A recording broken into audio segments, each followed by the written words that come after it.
बिस्मिल्लाहिर्रहमानिर्रहीम। अस्सलाम वालेकुम।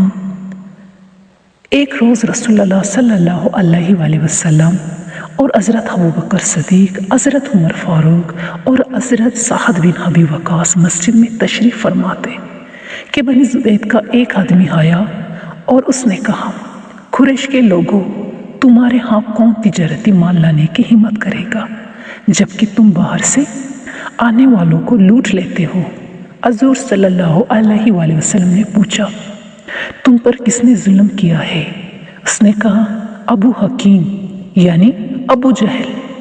उसने मेरे 3 बेहतरीन ऊँट खरीदने की ख्वाहिश जाहिर की और उनकी कीमत बहुत कम लगाई। अब उसके मुकाबले में कोई शख्स उन ऊँटों को उसकी लगाई हुई कीमत से ज़्यादा खरीदने के लिए तैयार नहीं है और उस कीमत पर फरोख्त कर दूं तो सख्त नुकसान उठाऊंगा। हजूर सल्लल्लाहु अलैहि वसल्लम ने उससे 3 ऊँट खरीद लिए। अबू जहल दूर बैठा हुआ खामोशी से ये माजरा देख रहा था।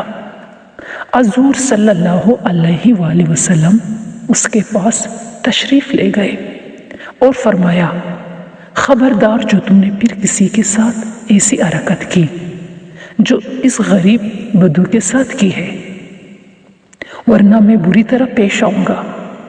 मुशरिकीन जो वहाँ मौजूद थे अबू जहल को शर्म दिलाने लगे कि तुमने मोहम्मद सल्लल्लाहु अलैहि वसल्लम के सामने ऐसी कमज़ोरी दिखाई कि शोभा होता है शायद तुम इनकी पैरवी इख्तियार करने वाले हो।